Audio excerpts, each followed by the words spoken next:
Sahabat DKB GKI, jumpa kembali dengan saya, Pendeta Mestika Hulu dalam acara Ngulik Alkitab. Kali ini kita akan mengulik Kitab Keluaran pasal 5 ayat 1-24. Tema kita kali ini, pemimpin di masa krisis.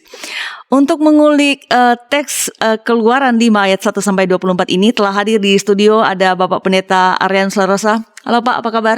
Kabar baik, Pendeta Mestika. Terima kasih sudah bersedia menjadi narasumber kembali di Ngulik Alkitab ya Pak. Iya, sama-sama. Baik, para sahabat, Bapak Pendeta Arianus Larosa adalah Direktur YKB GKI Media dan beliau juga adalah Ketua PGI Wilayah DKI Jakarta. Sahabat, program Ngulik Alkitab ini diadakan sebagai sarana bagi kita untuk belajar mendalami kitab suci dan melihat relevansinya dalam kehidupan kita sehari-hari. Dengan senang hati kami mengajak para sahabat untuk berinteraksi bersama kami melalui kolom komentar yang tersedia. Kita akan memulai ulikan kita dan untuk itu kita akan buka dalam doa yang dipimpin oleh Bapak Pendeta Arianus. Silakan Bapak. Ya, mari kita berdoa. Tuhan, kami serahkan dalam tangan Tuhan waktu di depan kami ketika kami akan baca Alkitab dan belajar merenungkannya dari firman Tuhan ini. Biarlah baik kami yang di studio maupun para sahabat DKB yang mengikuti acara ngulik ini boleh Engkau siapkan, Engkau berkati supaya kami boleh menjelaskan dengan baik apa yang perlu dijelaskan dan para sahabat DKB pun boleh mendengarkan dengan baik, menyimak dan boleh menjadikan firman Tuhan sebagai suluh dalam menjalani kehidupan dalam dunia ini. Kami serahkan seluruh peralatan di studio Tuhan, Engkau pakai dalam kemurahan-Mu. Demi Kristus Tuhan kami berdoa. Amin. Amin.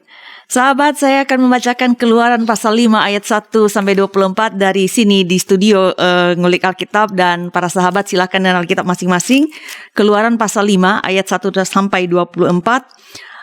Judul yang diberikan Lembaga Alkitab Indonesia, Musa menghadap Firaun, bangsa Israel makin tertindas. Kemudian Musa dan Harun pergi menghadap Firaun lalu berkata kepadanya, "Beginilah firman Tuhan Allah Israel.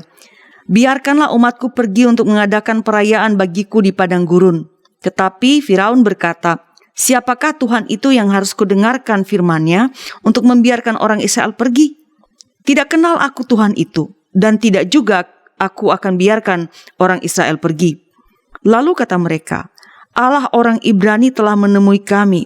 Izinkanlah kiranya kami pergi ke padang gurun 3 hari perjalanan jauhnya untuk mempersembahkan korban kepada Tuhan Allah kami, supaya jangan nanti mendatangkan kepada kami penyakit sampar atau pedang." Tetapi Raja Mesir berkata kepada mereka, "Musa dan Harun, mengapakah kamu bawa-bawa bangsa ini melalaikan pekerjaannya? Pergilah melakukan pekerjaanmu." Lagi kata Firaun, "Lihat, sekarang telah terlalu banyak bangsamu di negeri ini. Masakan kamu hendak menghentikan mereka dari kerja paksanya?" Pada hari itu juga Firaun memerintahkan kepada pengerah-pengerah bangsa itu dan kepada mandur-mandur mereka sendiri, "Tidak boleh lagi kamu memberikan jerami kepada bangsa itu untuk membuat batu bata, seperti sampai sekarang. Biarlah mereka sendiri yang pergi mengumpulkan jerami. Tetapi jumlah batu bata yang harus dibuat mereka sampai sekarang, bebankanlah itu juga kepada mereka dan jangan menguranginya, karena mereka pemalas. Itulah sebabnya mereka berteriak-teriak, 'Izinkanlah kami pergi mempersembahkan korban kepada Allah kami.' Pekerjaan orang-orang ini harus diperberat, sehingga mereka terikat kepada pekerjaannya dan jangan mempedulikan perkataan dusta." Maka pengerah bangsa itu dan para mandurnya pergi dan berkata kepada mereka, "Beginilah kata Firaun, aku tidak memberi jerami lagi kepadamu. Pergilah kamu sendiri mengambil jerami di mana saja kamu mendapatnya, tetapi pekerjaanmu sedikit pun tidak boleh berkurang." Lalu berseraklah bangsa itu ke seluruh tanah Mesir untuk mengumpulkan tunggul gandum sebagai pengganti jerami. Dan pengerah-pengerah itu mendesak mereka dengan berkata, "Selesaikan pekerjaanmu, yaitu tugas sehari seperti pada waktu ada jerami." Lalu pengerah-pengerah Firaun memukul mandur-mandur Israel yang mereka angkat sambil bertanya, "Mengapakah kamu pada hari ini tidak menyelesaikan jumlah batu bata yang harus kamu buat seperti kemarin?" Sesudah itu pergilah para mandur Israel kepada Firaun dan mengadukan halnya kepadanya. Mengapakah tuanku berlaku seperti itu terhadap hamba-hambamu ini? Jerami tidak diberikan lagi kepada hamba-hambamu ini. Tetapi walaupun begitu, kami diperintahkan, buatlah batu bata. Dan dalam pada itu, hamba-hambamu ini dipukuli. Padahal rakyat tuankulah yang bersalah. Tetapi ia berkata, pemalas kamu, pemalas. Itulah sebabnya kamu berkata, izinkanlah kami pergi mempersembahkan kurban kepada Tuhan. Jadi sekarang, pergilah bekerja. Jerami tidak akan diberikan lagi kepadamu, tetapi jumlah batu bata yang sama harus kamu serahkan. Maka mengertilah para mandur Israel bahwa mereka ada dalam keadaan susah. Karena dikatakan kepada mereka, kamu tidak boleh mengurangi jumlah batu bata pada tiap-tiap hari. Waktu mereka meninggalkan Firaun, berjumpalah mereka dengan Musa dan Harun yang sedang menantikan mereka. Lalu mereka berkata kepada keduanya, kiranya Tuhan memperhatikan perbuatanmu dan menghukumkan kamu, karena kamu telah membusukkan nama kami kepada Firaun dan hamba-hambanya, dan dengan demikian kamu telah memberikan pisau kepada mereka untuk membunuh kami. Lalu Musa kembali menghadap Tuhan, katanya, Tuhan, mengapakah kau perlakukan umat ini begitu bengis? Mengapa pula aku yang kau utus? Sebab sejak aku pergi menghadap Firaun untuk berbicara atas namamu, dengan jahat diperlakukannya umat ini, dan engkau tidak melepaskan umatmu sama sekali. Tetapi Tuhan berfirman kepada Musa, sekarang engkau akan melihat apa yang akan kulakukan kepada Firaun, sebab dipaksa oleh tangan yang kuat, ia akan membiarkan mereka pergi. Ya, dipaksa oleh tangan yang kuat, ia akan mengusir mereka dari negerinya. Langsung nih ke Pak Pendeta Arianus yang menjadi narasumber kita. Di sini kita melihat bahwa Tuhan mengutus Musa untuk menjadi alatnya, meminta pembebasan Israel dari Mesir. Nah, saya langsung ulikan kita nih Pak. Saya bacakan kembali ayat pertama untuk Bapak nanti sampaikan apa yang menjadi pesannya bagi kita. Ayat 1 dikatakan, Keluaran 5 ayat 1. Kemudian Musa dan Harun pergi menghadap Firaun, lalu berkata kepadanya, beginilah firman Tuhan Allah Israel, biarkanlah umatku pergi untuk mengadakan perayaan bagiku di padang gurun. Apa yang bisa kita pelajari dari ayat pertama ini, Pak? Ya, jadi ini bicara mengenai menyampaikan sebuah pesan. Ya, Musa menyampaikan pesan Tuhan kepada Firaun. Tapi sekali lagi, yang menyampaikan pesan ini adalah seseorang kepada yang lain yang kedudukannya lebih tinggi, ya, jauh lebih tinggi. Ya, jauh tinggi. Nah, menyampaikan pesan atau sebuah pesan, apalagi kalau dapat dipersepsi, dipandang sebagai sebuah perintah kepada seorang pemimpin tertinggi di sebuah organisasi manapun, apalagi kalau sebuah negara seperti Israel ini, Mesir ini, bukanlah hal yang mudah.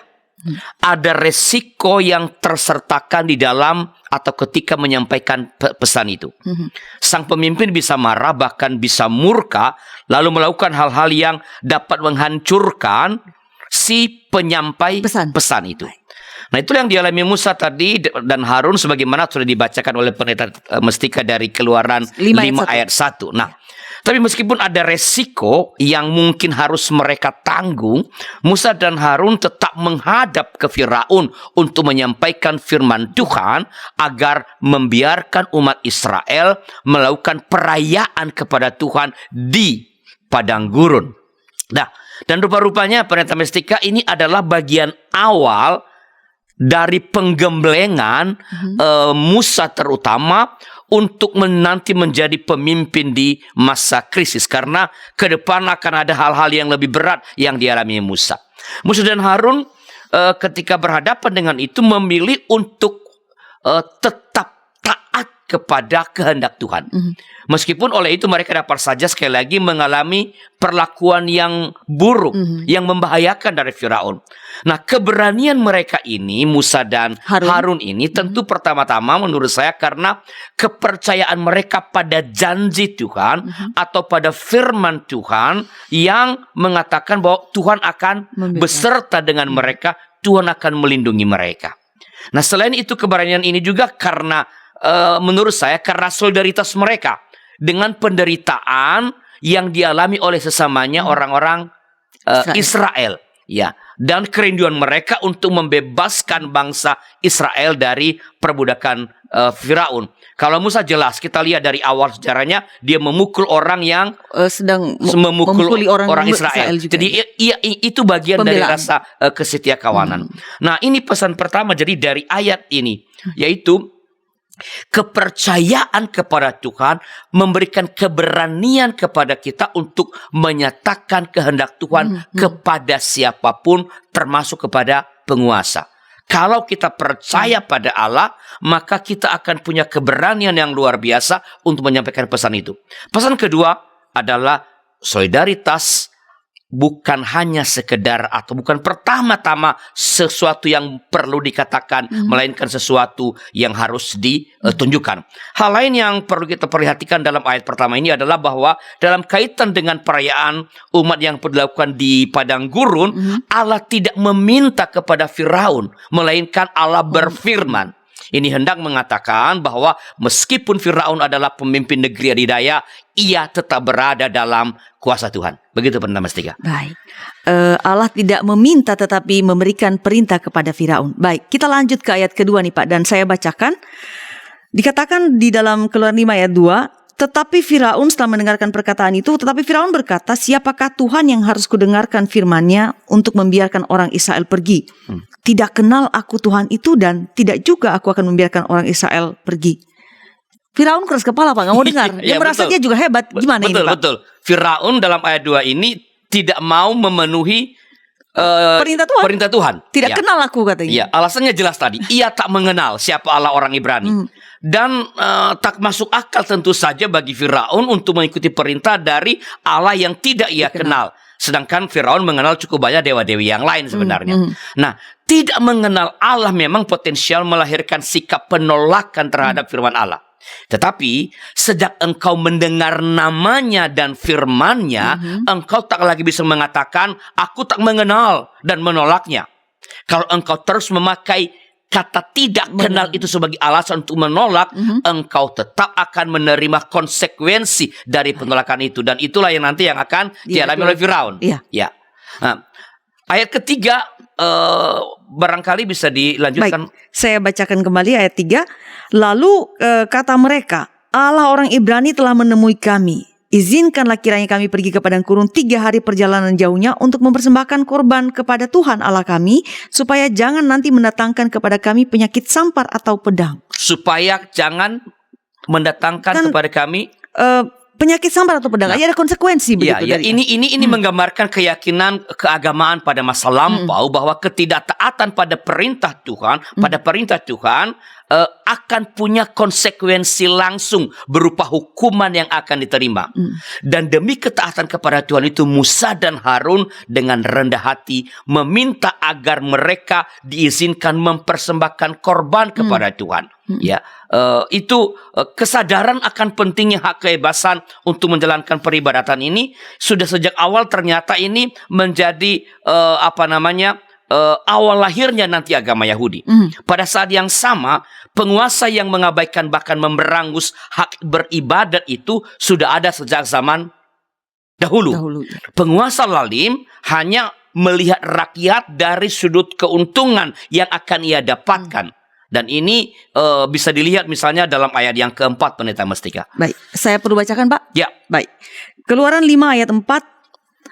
Tetapi Raja Mesir berkata kepada mereka, Musa dan Harun, mengapakah kamu bawa-bawa bangsa ini melalaikan pekerjaannya? Pergilah kamu melakukan pekerjaanmu. Nah, sekali lagi penguasa lalim hanya melihat rakyat dari sudut keuntungan yang akan ia dapatkan dari mereka. Itu yang terlihat di sini. Kalau mereka pergi, nggak ada yang kerja. Jadi sekali lagi hanya dalam arti ekonomi. Nah, Musa dan Harun meminta pemenuhan hak untuk beribadah kepada Tuhan yang mereka percayai. Sedangkan Firaun melihat permintaan ini dari segi untung rugi. Dalam hal ini adalah kerugian ekonomi yang akan ia dapatkan kalau hak beribadah itu ia penuhi. Begitu Pendeta Mestika. Baik, Pak. Tadi saya sedikit aja sebelum kita melanjutkan ini. Tadi di ayat kedua saya kira itu menarik ketika Bapak mengatakan tidak bisa kita berdalih bahwa saya belum kenal Tuhan. Begitu kita mendengar perkataan Tuhan, pada saat itulah Kita sudah harus mengenal dia, belajar mengenal. Betul. Baik, bagaimana selanjutnya? Kita akan lanjutkan ulikan kita setelah pesan-pesan berikut ini.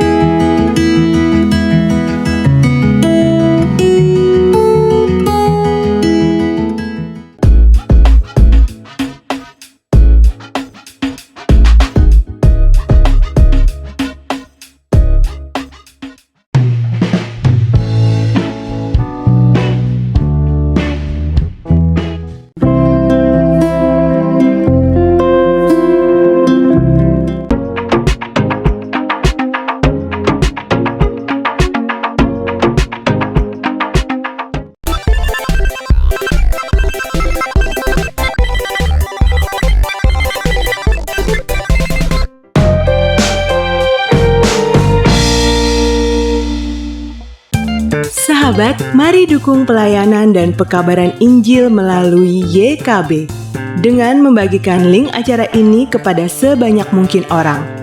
Dukungan juga dapat saudara lakukan dengan mentransfer dukungan finansial ke rekening BCA ke nomor 450 305 2990 450 305 2990 atas nama Yayasan Komunikasi Bersama.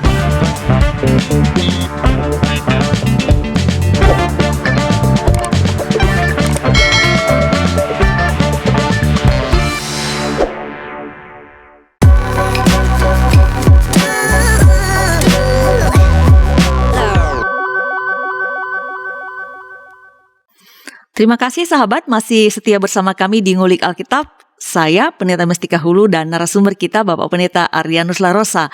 Saat ini kita sedang mengulik Keluaran pasal 5 ayat 1-24, tema kita pemimpin di masa krisis. Silakan para sahabat jika ingin berinteraksi bersama kami melalui kolom komentar yang tersedia, bisa mengajukan pertanyaan kepada Bapak Pendeta atau juga berkomentar di sana. Baik, kita lanjut karena kita masih punya beberapa ayat yang harus kita ulik dan kali ini cukup panjang, jadi saya langsung kembali ke Pak Pendeta. Tadi Bapak sudah menjelaskan ayat 1 sampai dengan 4 dan saya mau lanjutkan ayat 6 sampai 11 karena teks-teks ini terkait begitu. Jadi saya baca dulu sebelum Bapak menjelaskannya. Keluaran 5 ayat 6 sampai 11. Pada hari itu juga Firaun memerintahkan kepada pengerah-pengerah bangsa itu dan kepada mandur-mandur mereka sendiri, tidak boleh lagi kamu memberikan jerami kepada bangsa itu untuk membuat batu bata seperti sampai sekarang. Biarlah mereka sendiri yang pergi mengumpulkan jerami, tetapi jumlah batu bata yang harus dibuat mereka sampai sekarang, bebankanlah itu juga kepada mereka dan jangan menguranginya, karena mereka pemalas. Itulah sebabnya mereka berteriak-teriak, izinkanlah kami pergi mempersembahkan korban kepada Allah kami. Pekerjaan orang-orang ini harus diperberat, sehingga mereka terikat kepada pekerjaannya, dan jangan mempedulikan perkataan dusta. Maka para pengerah bangsa itu dan para mandurnya pergi dan berkata kepada mereka, beginilah kata Firaun, aku tidak memberi jerami lagi kepadamu. Pergilah kamu sendiri mengambil jerami di mana saja kamu mendapatkannya, tetapi pekerjaanmu sedikit pun tidak boleh berkurang. Apa yang bisa kita pelajari dari beberapa ayat ini, Pak? Ya gini ya, Pendeta Mestika, perjuangan untuk memperoleh hak yang paling fundamental itu memang tidak mudah. Tidak mudah. Bukan hanya tidak mudah dalam proses perjuangan itu, bukan saja tidak kita bisa tidak menemukan tanda-tanda untuk akan berhasil atau mencapai yang diharapkan, hal yang sebaliknya malah bisa dialami. Penindasan yang lebih kejam dapat saja dialami dari penindas dengan maksud memberikan efek jera supaya jangan mau berjuang lagi, supaya jangan lagi melakukan apapun. Jangan protes. Betul. Penguasa ingin memadamkan semangat untuk berjuang itu dengan perlakuan yang lebih keras. Ya. Nah, dan inilah yang dialami oleh umat Israel sebagaimana tadi dicatat dalam teks yang sudah dibacakan 6 sampai 11. Ya. Lihatlah bahwa keinginan perjuangan untuk mendapatkan hak beribadah kepada Tuhan itu membuat mereka mengalami penindasan yang jauh lebih keras. Tadi jelaskan tidak diberikan bahan. Ya. Dan ini biasa dilakukan oleh para penindas untuk menimbulkan rasa takut. Dengan ini seolah-olah penindas ini mengatakan begini, perhatikanlah semua, bila masih ada yang ingin menuntut ini dan itu, saya akan memberikan hukuman yang lebih berat. Jadi, pesannya kepada kita, perjuangan untuk memperoleh hak memang tidak mudah. Karena itu jangan berhenti berjuang. Upaya yang satu gagal, upayakan atau carilah upaya yang lain sampai hak yang fundamental itu kita dapatkan. Begitu, Pendeta Mesti. Baik, mendapatkan hak itu tidak mudah, butuh perjuangan dan kadang-kadang itu malah beban tambah berat. Oke Pak, Betul. kita lanjutkan ke ayat berikutnya. Saya bacakan ayat 12 sampai 14 dari Keluaran 5 yang kita ulik ini Pak. Keluaran 5 ayat 12 sampai 14. Lalu berseraklah bangsa itu ke seluruh tanah Mesir untuk mengumpulkan tunggul gandum sebagai pengganti jerami. Dan pengerah-pengerah itu mendesak mereka dengan berkata, selesaikan pekerjaanmu, yaitu tugas sehari seperti pada waktu ada jerami. Lalu pengerah-pengerah Firaun memukul mandur-mandur Israel yang mereka angkat sambil bertanya, mengapakah kamu pada hari ini tidak menyelesaikan jumlah batu bata yang harus kamu buat seperti kemarin? Keadaan makin susah, tapi mereka ditanya demikian. Apa yang kita pelajari Pak dari Jadi, ini? saya ingin kita belajar dari pengalaman apa yang dialami oleh para mandor Israel. Ini orang-orang Israel yang dipilih menjadi mandor. Ya, jadi bagian dari para orang yang ditindas sebenarnya. Nah, begini, berada di tengah-tengah atau berperan sebagai perantara dari pihak yang sedang berkonfrontasi sering sekali tidak sama seperti berada pada posisi yang terjepit. Ya, posisi ini dijepit oleh pengetahuan yang memadai tentang keinginan kedua belah pihak yang sering sekali itu saling bertentangan, tidak nyambung. Ini mau begini, yang ini mau begini. Mereka berada di tengah, dijepit oleh dua keinginan yang berbeda. Nah, posisi terjepit ini akan semakin berat ketika salah satu pihak memaksakan kehendaknya dengan memanfaatkan kekuatan atau kekuasaan yang ia miliki. Ya, sedangkan pihak lain berada pada posisi yang tidak punya daya tawar sama sekali. Ia yang tidak punya kekuatan untuk atau tidak punya kekuasaan untuk melawan, untuk bernegosiasi. Ini akan semakin susah. Dan ini semakin susah lagi ketika yang ditindas ini adalah, atau sang perantara ini adalah bagian dari yang ditindas. Ya. Nah, dan inilah yang dialami oleh para mandor Israel yang tadi sudah dicatat, dibaca oleh Pendeta Mesti dari Keluaran 5 ayat 12 sampai 14. Ya. Firaun yang diwakili para pengerah-pengerahnya ini memerintahkan pekerja untuk bekerja semakin keras. Mereka harus menggunakan batu bata yang sama atau jumlah yang sama sambil mencari sendiri bahan bakunya berupa jerami. Dulu bahan baku ini disediakan, diberikan kepada mereka. Mereka hanya membuat. Sekarang sambil mencari bahan baku, kerja juga dan hasilnya jumlahnya harus sama. Ya. Proses peralihan dari perubahan kebijakan ini tidak ada waktu, nggak ada proses peralihan. Kan kalau ada perubahan kebijakan kan ada penyesuaian dulu transisi, nih. Ya, transisi. Di sini tidak ada transisi dari perubahan yang sangat radikal ini. Dahulu saja ketika bahan baku masih diberikan kepada mereka, umat Israel ini sudah harus bekerja mati-matian untuk memenuhi target jumlah batu bata yang diminta oleh Firaun. Dan para mandor Israel betul-betul mengetahui hal itu, bahwa saudara-saudara mereka ini dalam keadaan susah. Itulah sebabnya mereka tak memaksa sesamanya Israel untuk memenuhi target itu.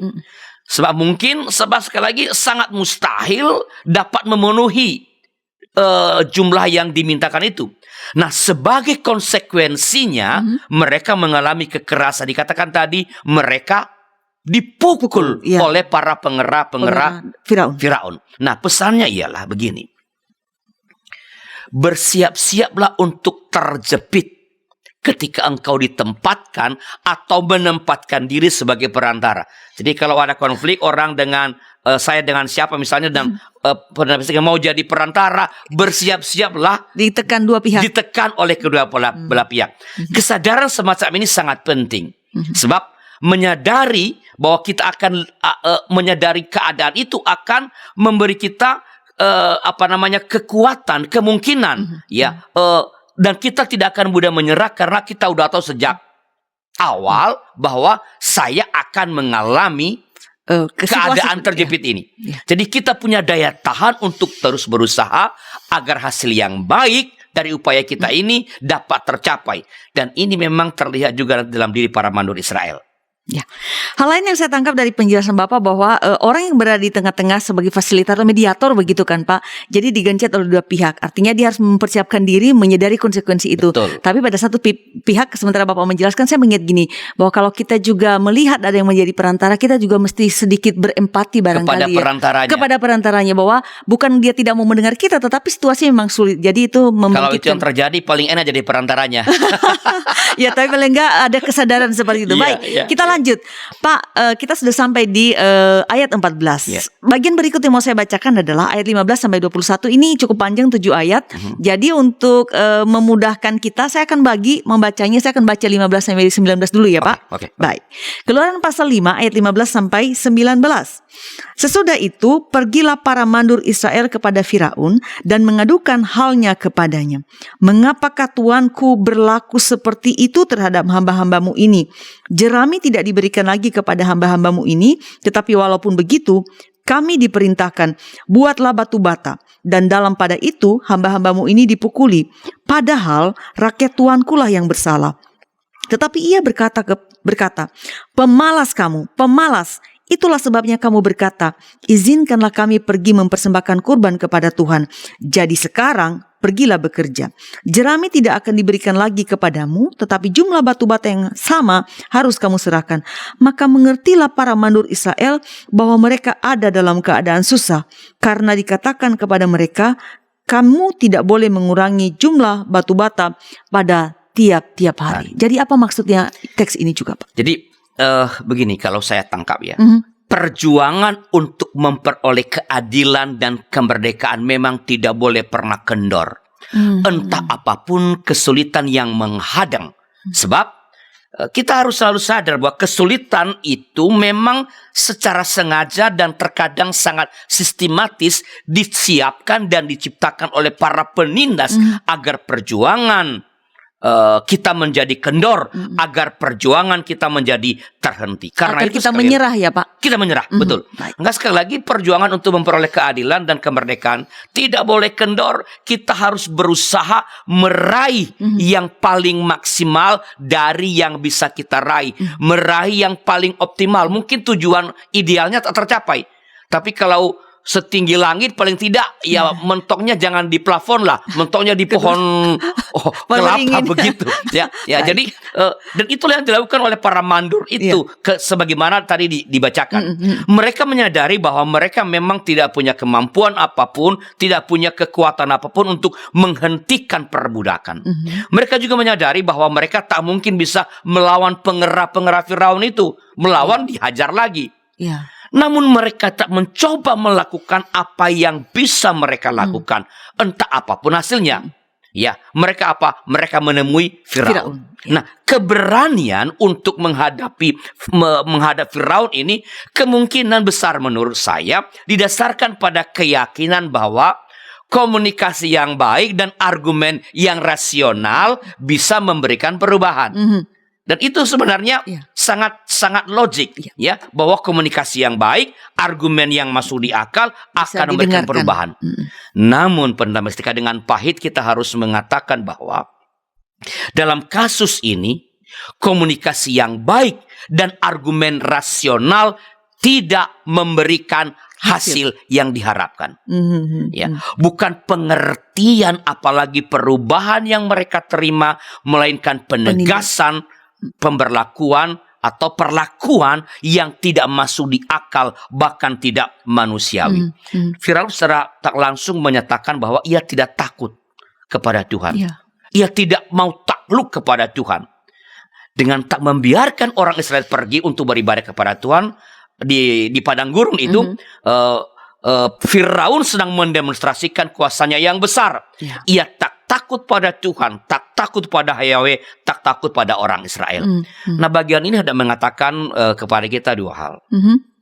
Pertama, betapapun sudah jelas jahatnya seorang penguasa atau pemimpin, tetaplah berusaha melakukan komunikasi. Sebab suka atau tidak suka, faktanya ia adalah pemimpin, ia adalah penguasa. Dalam hal yang mencakup kehidupan bersama atau yang dalam hal-hal yang mencakup kehidupan orang banyak, tetaplah bersikap rasional, jangan baper. Jangan baper. Banyak, Pak. Ya. Engkau boleh saja nggak suka dengan pemimpinmu di kantor misalnya. Engkau boleh saja tidak suka dengan dengan bupati, dengan gubernur, dengan presiden karena itu bukan pilihanmu. Ya enggak boleh, itu hakmu. Tetapi tetaplah membangun komunikasi setelah ia menjadi pemimpin. Ya, tetaplah rasional dalam membangun relasi. Ya, tak berkomunikasi tidak akan mengubah apapun. Malah bisa jadi lebih buruk. Betul. Boleh jadi ia akan melakukan hal yang semakin merugikan atau menjengkelkanmu. Tapi tetap berkomunikasi dan berelasi secara rasional. Iya. Memang belum tentu membuahkan hasil. Dengan kata belum tentu berarti boleh jadi akan berhasil. Ya. Boleh jadi akan membuahkan hasil. Ya, bagi kehidupan bersama. Baik, belum tentu berhasil, tetapi upaya itu bagaimanapun kan harapannya berangkat dari harapan bahwa mungkin saja ada Betul. hasilnya. Oke, jadi tadi Bapak mengatakan ada 2 yang dapat pelajari dari bagian ini yang sudah saya bacakan ini. Kelanjutannya kita saksikan setelah pesan-pesan berikut ini.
Sahabat, mari dukung pelayanan dan pekabaran Injil melalui YKB dengan membagikan link acara ini kepada sebanyak mungkin orang.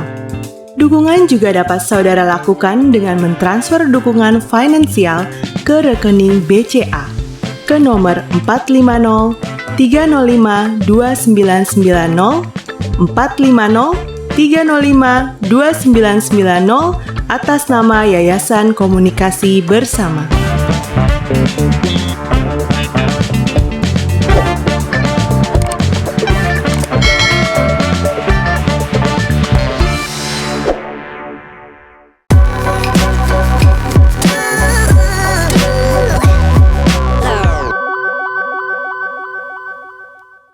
Terima kasih sahabat masih setia bersama kami di Ngulik Alkitab di kanal YouTube YKB GKI TV. Saya Pendeta Mestika Hulu dan narasumber kita Bapak Pendeta Adrianus Larosa.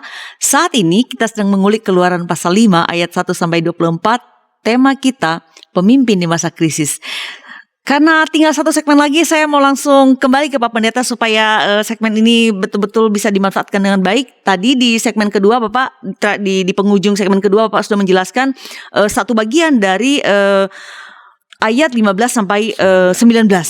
Apa bagian kedua yang bisa kita lihat dari ayat ini, Pak?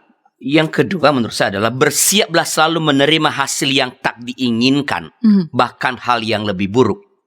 Nah, sama seperti proses naik banding di pengadilan dari seorang narapidana untuk memperoleh keadilan yang lebih adil, hasilnya kan bisa meringankan hukuman, bisa memperberat, bisa juga memperberat, ya. Dan itu kan ada orang-orang yang naik banding lalu malah hukumannya tambah berat. Betul. Jadi bersiaplah menerima kalau kamu berjuang, bersiap menerima hal yang konsekuensi yang berbeda, mungkin buruk.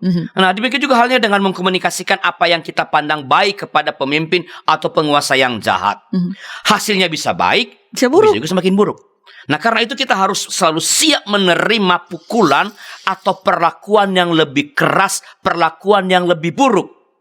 tentu sambil berharap peralihan kepemimpinan terjadi secara segera, sehingga perubahan-perubahan yang kita harapkan itu bisa terjadi. Tapi tetaplah siapkan diri untuk menerima pukulan yang lebih keras. Begitu Perdana Menteri. Iya, kita berharap untuk hasil yang lebih baik, tapi kenyataannya kita juga pengennya sih yang lebih baik, Pak. Betul. Bukan yang buruk begitu. Oke, Pak, kita lanjut karena kita masih punya beberapa ayat lagi.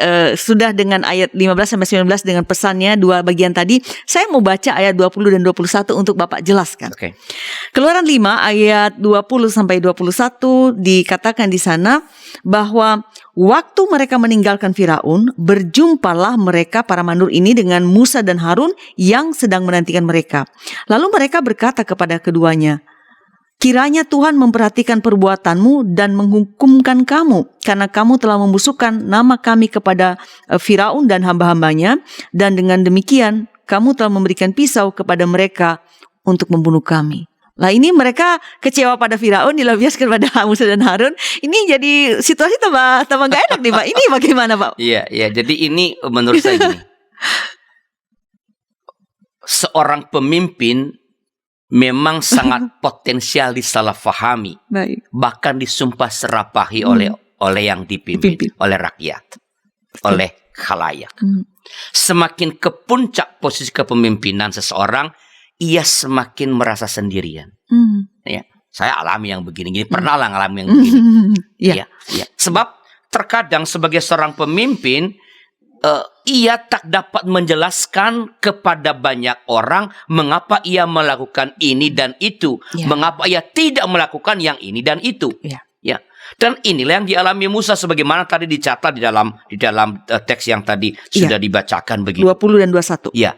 Para mandur yang mengetahui bahwa Musa dan Harunlah yang menyebabkan mereka mengalami perlakuan yang semakin buruk, secara serta-merta mengutuk Musa, mengutuk Harun di saat mereka bertemu. Bayangkan. Kiranya Tuhan menghukumkan kamu. Ya. Mereka menuduh Harun dan Musa telah melakukan hal yang mencelakakan umat Israel. Para mandur Israel ini tentu saja percaya kepada Tuhan, percaya pada kebaikan Tuhan. Tetapi sekarang ini mereka tidak lagi percaya kepada Musa dan Harun. Mereka bahkan memandang Musa dan Harun itu sebagai pengkhianat yang telah menyebabkan Firaun murka, sehingga ia memperberat hukuman bagi orang-orang Israel. Jadi sekali lagi, ya pemimpin, apalagi di masa krisis, karena kadang-kadang tindakan seorang pemimpin tak mudah difahami, karena pertimbangan-pertimbangan bisa sangat cepat. Maka pemimpin harus betul-betul siap kesepian, siap disalahfahami, siap disumpah serapai. Kalau nggak mau begitu, jangan jadi pemimpin. Begitu. Baik, ini juga mengingatkan saya Pak bahwa berbuat baik pun kadang tidak diterima begitu saja oleh orang, bisa salah pahami, apalagi berbuat jahat. Jadi seorang pemimpin mengikhtiarkan lah ya yang baik, supaya walaupun nanti disalahpahami tapi karena niatnya baik, itu menjadikan dia tetap kuat melakukan pekerjaannya. Baik, Pak, kita masih punya 3 ayat yang akan harus Bapak ulik. Jadi saya bacakan ayat terakhir dari Keluaran 5 ayat 1 sampai 24 ini. Saya bacakan ayat 22 sampai 24. Lalu Musa kembali menghadap Tuhan. Katanya, Tuhan, mengapakah kau perlakukan umat ini begitu bengis? Mengapa pula aku yang kau utus? Sebab sejak aku pergi menghadap Firaun untuk berbicara atas namamu, dengan jahat diperlakukannya umat ini, dan engkau tidak melepaskan umatmu sama sekali. Tetapi Tuhan berfirman kepada Musa, sekarang engkau akan melihat apa yang akan kulakukan kepada Firaun, sebab dipaksa oleh tangan yang kuat, ia akan membiarkan mereka pergi. Ya, dipaksa oleh tangan yang kuat, ia akan mengusir mereka dari negerinya. Musa juga apakah mengalami kekecewaan? Jadi karena reaksi yang dihadapi dari Firaun dan sekaligus orang yang dipimpinnya. Jadi bagaimana kita melihat ini supaya pelasannya jelas pada kita, Pak? Ya, jadi seperti saya mengatakan tadi kan, seorang pemimpin itu memang semakin tinggi. Kalau dibilang kan Musa ini kan langsung dengan Tuhan nih. Iya, tidak ada dialognya. Iya. Jadi posisinya kan tinggi, sangat tinggi sekali. Semakin tinggi posisi seorang pemimpin, ya semakin kesepian. Tak ada orang yang mengerti, ya, atau sedikit orang yang mengerti. Dan karena itu engkau harus siap-siap untuk disalahfahami, tadi dikutuk, Dia disumpah serapahi. Nah, keadaan ini bisa membuat seorang pemimpin mengalami rasa frustrasi. Membuat dia, ya sudahlah, mengundurkan diri saja. Ya, saya pernah loh mengalami itu. Pengalaman setiap pemimpin mungkin ya, Pak. Ya, udahlah mundur saja. Ya, ngapain gitu loh. Ya, kita bekerja mati-matian, kita melakukan yang terbaik sesuai dengan yang mereka minta juga pada awalnya. Lalu sekarang ketika kita melakukan itu, kita disalah-salahin. Ya, dari aspek hukum semua yang kita kerjakan benar. Itu yang diminta. Tapi ketika kita mengerjakannya, mereka sumpah serapahi kita.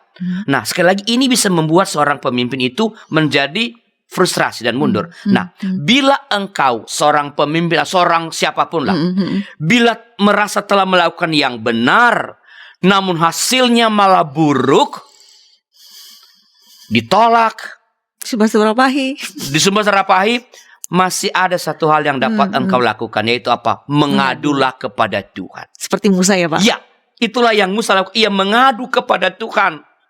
Hatinya hancur Musa ini. Ia protes kepada Tuhan. Ia tak mengerti mengapa Tuhan mengutusnya. Mengapa Tuhan mengutusnya untuk menyampaikan sesuatu kepada Firaun untuk melepaskan Israel beribadah kepada Tuhan. Jikalau itu hanya semakin memperberat penderitaan. Semakin membuat orang Israel tak berkutik. Ya, ia tak mengerti mengapa Tuhan tak bertindak. Dan malah membiarkan Firaun berbuat seenaknya. Ia menolak Tuhan. Ia tak mengapa Tuhan diam saja. Itu pertanyaan banyak kita juga, Pak. Betul. Nah, Musa kini di dalam teks ini untuk pertama kali dalam panggilannya ini berbicara kepada Tuhan bukan sebagai pribadi, tapi ia mengatasnamakan umat. Ia mengidentifikasi dirinya dengan umat. Nah, patut dicatat pendamastika bahwa meskipun Musa tak mengerti mengapa Tuhan membiarkan kebengisan Firaun itu kepada umat Israel tetap bisa dia lakukan, Musa tetap percaya kepada Tuhan. Datangnya ia kepada Tuhan ini adalah bukti awal kepercayaannya kepada Tuhan. Andaikan ia tak percaya kepada Tuhan, ia tidak akan datang. Ngapain, udahlah, kabur aja. Dulu kan ketika dia punya persoalan, dia kabur ke Midian. Ya. Ia bisa kabur. Betul. Tetapi sekali lagi, Musa meskipun sekali lagi ia tak mengerti mengapa Tuhan membiarkan penderitaan terjadi. Mengapa Tuhan tak bertindak kepada penindas. Mengapa Tuhan tak menghajar si penindas pelaku itu pada saat ini. Kan engkau punya kuasa. Ya. Meskipun ia tidak mengerti dan ia kecewa karena itu, tetapi sekali lagi ia tetap percaya kepada Tuhan. Itu luar biasa ya, Pak ya? Luar biasa. Karena ia percaya kepada Tuhan, ia datang kepada Tuhan. Nah, dalam keluh kesahnya kepada Tuhan pun ia menyampaikan kepercayaannya itu sebenarnya. Ia percaya bahwa Tuhan itulah yang maha kuasa. Ia percaya bukan hanya percaya pada Tuhan, ia percaya bahwa Tuhan itu punya wewenang, punya kuasa, punya kekuatan yang melampaui siapapun, termasuk melampaui kekuatan dan kekuasaan Firaun. Kalau ini keyakinan Musa menurut saya, kalau Tuhan mau, maka ia dapat menghajar Firaun. Betul.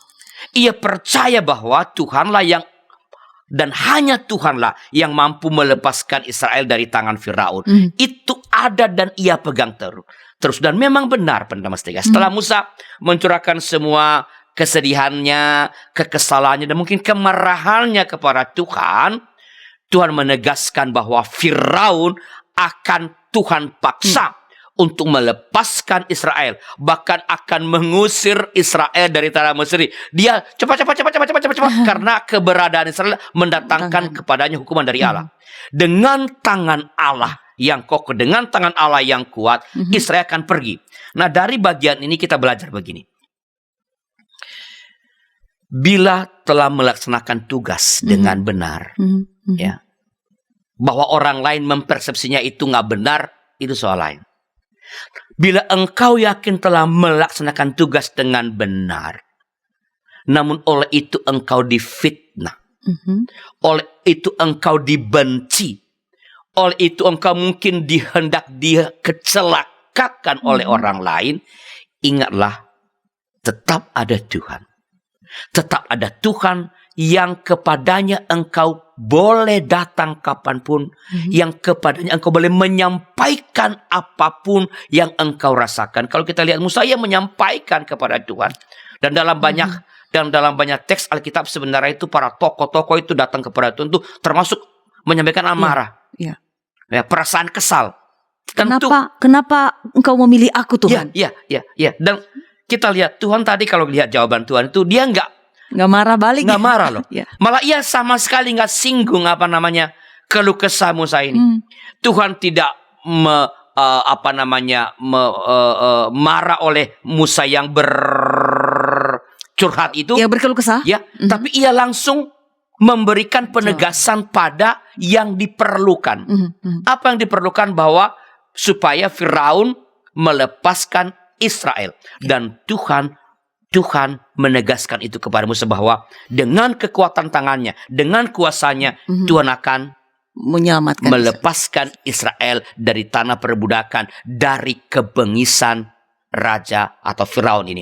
Maka sekali lagi, ketika engkau merasa tak ada seorang pun yang mengerti, tak ada seorang pun yang mendukungmu, padahal engkau telah melakukan yang benar, ingat, Tuhan tetap ada. Tuhan selalu ada. Ia engkau boleh datangi kapanpun dan menyampaikan apapun kepada ia akan mengerti. Tuhan akan mengerti. Tuhan akan menolongmu. Yang engkau butuhkan cuma satu. Kesediaan untuk berbicara kepada Tuhan. Dalam menjalankan tugas kepemimpinan, kalau engkau merasa tak seorang pun mengerti engkau ditolak, ingat, masih tetap ada Tuhan. Tetap ada Tuhan yang akan mendengarkan dan menolong. Begitu Pak Tamestiga. Baik, saya menangkap kurang lebih begini Pak. Kita bisa disalahpahami orang ketika kita mengatakan walaupun itu benar, tetapi Allah mendengar dan Allah berkenan mendengar kita, dan itu harusnya menjadi kekuatan. Baik, sahabat YKB GKI, kali ini kita mengulik Keluaran pasal 5 ayat 1 sampai 24 dengan tema kita pemimpin di masa krisis. Beberapa hal saya mau ingatkan kita kembali. Pertama tadi Pak Pendeta yang menjelaskan pada kita bahwa dalam perjuangan kita meraih apa yang merupakan hak kita, bahkan yang baik itu akan ada tantangan. Tapi pada saat itu terjadi, jangan menyerah walaupun kelihatan keadaan semakin sulit. Kemudian tadi kita juga diingatkan bahwa kedua, orang yang menjadi perantara semacam mediator itu menyiapkan diri bahwa kesulitan-kesulitan itu akan terjadi, dan itu jangan membuat kita menyerah juga. Dan bagian hal ketiga, bahwa seorang pemimpin seperti Musa dan Harun akan mengalami juga berbagai tantangan, mungkin dituduh yang tidak disalahpahami. Tapi pada saat ini pun Pak Pendeta Arlianus mengingatkan kita dalam ulikan kali ini supaya seorang pemimpin juga memiliki kebesaran hati dan tentu saja juga kekuatan untuk terus bertahan walaupun merasa sendiri, ditinggalkan sekalipun oleh orang lain. Satu hal perlu kita ingat bahwa Tuhan tidak meninggalkan kita, Tuhan mendengarkan kita. Apa yang kita sampaikan disalahpahami orang, tapi kita patut percaya bahwa Allah tidak salah paham dan Allah menjawab kita, Allah tidak menolak keluh kesah kita.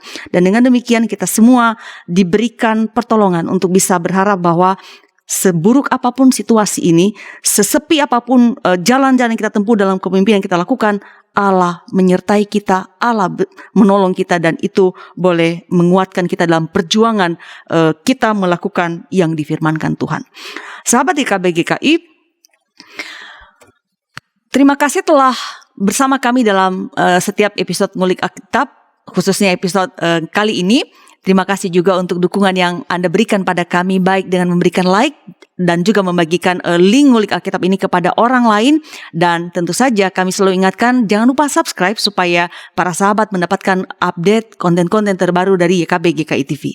Tuntas sudah jumpa kita di episode kali ini. Sampai jumpa di episode mendatang. Semoga Ngulik Alkitab menjadi berkat bagi kita semua. Kita akhiri dengan doa pembukaan, doa penutup dari Bapak Pendeta Arlianus. Silakan Bapak. Mari kita berdoa. Tuhan, berikan kami terus kesadaran bahwa Engkau selalu siap mendengarkan kami, menolong kami ketika kami ditinggalkan oleh entah siapapun, disalahfahami, difitnah, dijahati. Berikan kami terus kesadaran bahwa Engkau selalu menanti kami. untuk menyampaikan pergumulan kami, dan Engkau selalu siap mendengarkan dan menolong kami. Demi Kristus Yesus Tuhan kami. Amin. Amin. Sahabat, mari dukung pelayanan dan pekabaran Injil melalui YKB dengan membagikan link acara ini kepada sebanyak mungkin orang. Dukungan juga dapat saudara lakukan dengan mentransfer dukungan finansial ke rekening BCA ke nomor 450 305 2990 450 305 2990 atas nama Yayasan Komunikasi Bersama.